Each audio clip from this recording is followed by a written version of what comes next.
आप सभी को जय मसीह की। मेरा नाम प्रिंस कुमार साहू है और मैं प्रभु यीशु मसीह के जीवित और पवित्र नाम में आप सभी का स्वागत करता हूँ। और आज हम भजन संहिता 23 अध्याय को सीखेंगे, उसके वचन अंगीकार को भी हम सीखेंगे और उसमें प्रकाशन को भी सीखेंगे। तो भजन संहिता 23 अध्याय, इसका शीर्षक है यहोवा मेरा चरवाहा है। और अगर हम इस वचन में आगे बढ़े उससे पहले हम इस बात को जानेंगे, हम जानते हैं कि दाऊद राजा जो है इस वचन को लिखता है और वो इस विश्वास करता है कि परमेश्वर प्रभु यीशु मसीह हमारा चरवाहा है और वो अपनी सब बातों के लिए परमेश्वर पर भरोसा रखते हुए इस गीत को लिखता है कि यहोवा मेरा चरवाहा है और मुझे किसी भली वस्तु की घटी न होगी। दाऊद जो है अपने बचपन की उम्र से ही, अपने जवानी की उम्र से ही वो प्रभु पर विश्वास रखने वाला व्यक्ति था और इस विश्वास ने उसे हर बातों में विजय दिलाया, हर बड़े गोलियात पर विजय दिलाया। और अगर हम इस वचन को अंगीकार करेंगे, अगर हम इस वचन को हमारे हर एक क्षेत्रों में अंगीकार करेंगे, अपने जीवन के हर एक परिस्थितियों में अंगीकार करेंगे, तो हम ज़रूर इस वचन के द्वारा, परमेश्वर के वचन के द्वारा नए जन्म को अगर जैसे हमने पाया है तो इस परमेश्वर के नए वचन के द्वारा हम भी अपने जीवन में बड़े अद्भुत कार्य को देखेंगे, क्योंकि परमेश्वर का वचन जीवित है। और हम जब इस जीवित वचन को अंगीकार करेंगे तो हम जरूर जानेंगे कि परमेश्वर का अद्भुत वचन हमारे जीवन में कार्य कर रहा है। क्योंकि बहुत से लोग हैं जो वचन को सिर्फ पढ़ लेते हैं और वचन को सिर्फ थ्योरी से पढ़ लेते हैं और फिर बाइबल रख देते हैं, लेकिन आज हम इस वचन के अद्भुत अंगीकार को सीखेंगे और देखेंगे कि परमेश्वर का वचन हमारे जीवन में क्या क्या कर सकता है, परमेश्वर का जीवन हमारे लिए कितना महत्वपूर्ण है। हम इस चीज़ों को देखेंगे क्योंकि परमेश्वर का वचन कहता है अगर तुम मेरे वचन को जानोगे, अगर तुम सत्य को जानोगे तो सत्य तुम्हें स्वतंत्र करेगा। और आज हम इस वचन को जानेंगे और हम सत्य से अवगत होंगे और परमेश्वर का अद्भुत अनुग्रह हम पर आएगा।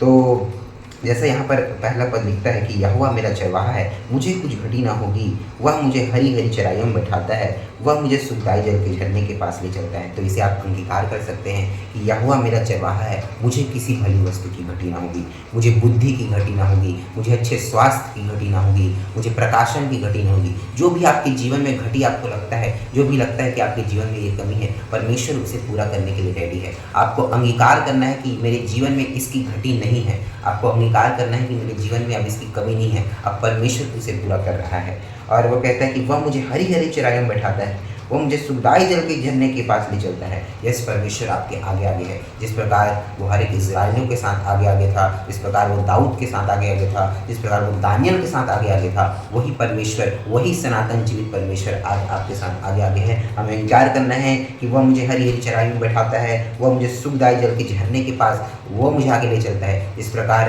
एक चरवाहा भेड़िया के आगे आगे चलता है, हालेलुया, वो आगे आगे चलता है। अगर हम किसी दूसरे को देखें, अगर हम गाय और बछड़े को देखें तो वो आगे आगे चलते हैं, चरवाहा उनके पीछे पीछे चलता है और उनका आगे ले जाता है। लेकिन अगर हम भेड़ का यहाँ पर परमेश्वर ने उदाहरण दिया है तो भेड़ जो है वो उसका चरवाहा आगे आगे चलता है और भेड़ उसके पीछे पीछे चलती है। और जहाँ चरवाहा जाता है चरवाहा उसे लेके चलता है और वह भेड़ को भटकने नहीं देता। प्रभु अपने वचन में कहता है कि अगर मेरी 99 भेड़ मेरे पास है और अगर उसमें से एक भी खो जाए तो मैं उसे नहीं छोड़ूंगा, मैं उसे फिर से अपनी संगति में लेके आऊँगा। हो सकता है कि आज अपने जीवन में आप खोए हो सकता है कि आपको एक भेड़ हो, लेकिन परमेश्वर आज आपको ग्रहण करने के लिए रेडी है। तो आपको यह अंगीकार करना है कि प्रभु यीशु मसीह मेरे आगे आगे चल रहा है। आपको देखना है, आपको ये विश्वास करना है कि प्रभु यीशु मसीह आपके आगे आगे चल रहा है, वो चरवाहा बन के आपके आगे आगे चल रहा है। और उसका तीसरा पद कहता है कि वह मेरे जी में जी ले आता है, धर्म के मार्गों में वह अपने नाम के निमित्त मेरी अगुवाई करता है। यस, अगर हम प्रभु के वचन में हैं तो हम धर्म के रास्ते में चल रहे हैं और परमेश्वर अपने नाम से,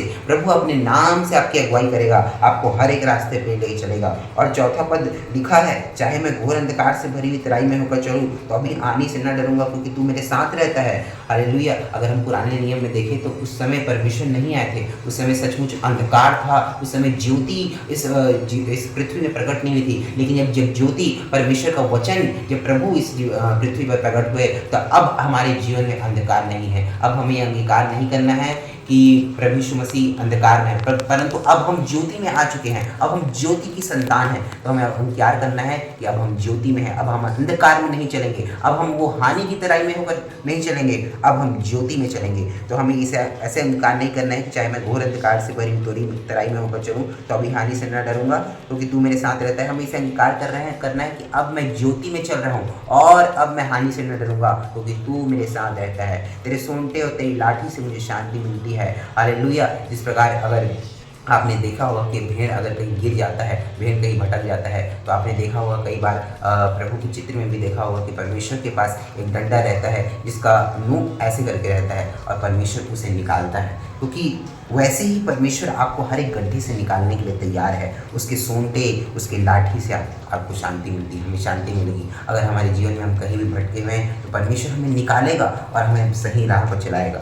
और उसका 5वां पद कहता है कि तू मेरे सताने वाले के सामने मेरे लिए मेज को बिछाता है, तूने मेरे सिर पर तेल मला है, मेरा कटोरा उमड़ रहा है। आपको आपके शत्रु पर चिंता करने का विषय नहीं है, आपको घबराना नहीं है कि मेरे शत्रु मेरे लिए क्या प्लान कर रहे हैं। हालेलुया, वो हमारा परमेश्वर यहोवा योद्धा है, वो सनातन परमेश्वर है, वो आपके लिए अद्भुत मार्ग निकालेगा, वो आपके शत्रुओं को ठिकाना लगाएगा। हालेलुया, आपको चिंता करने की जरूरत नहीं है। तूने मेरे सिर पर तेल मला है और मेरा कटोरा उमड़ रहा है। हमें इनकार करना है कि प्रभु यीशु मसीह ने मेरे सिर पर तेल मला है और मेरा कटोरा उमड़ रहा है, और निश्चय भलाई और करुणा जीवन भर में साथ साथ रहेगी। दाऊद इस बात को लिखता है कि हालेलुया, मैं भलाई और करुणा के पीछे नहीं भागूंगा, मुझे सफलता के पीछे भागने की जरूरत नहीं है। हालेलुया, क्योंकि मैं जानता हूँ जो मेरे अंदर है वो सबसे बड़ा है, और जो मेरे अंदर है वो महान है, और जो मेरे अंदर है वो जीवित है। हालेलुया, तो निश्चय भलाई और करुणा, सफलता आपके पीछे भागेगी, परमेश्वर का अनुग्रह आपके पीछे रहेगा, क्योंकि अब आपके आगे आगे प्रभु यीशु मसीह चल रहा है, क्योंकि अब आपके आगे आगे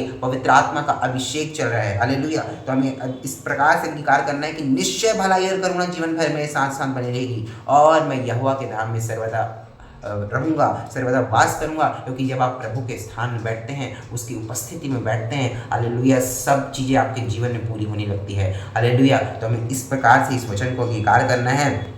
एक बार फिर मैं आपको पूरा अंगीकार करके सुनाता हूँ। यहोवा मेरा चरवाहा है, मुझे किसी भली वस्तु की घटी न होगी। वह मुझे हरी हरी चराइयों में बैठाता है, वह मुझे सुखदाई जल के झरने के पास ले चलता है, वह मेरे जी में जी ले आता है।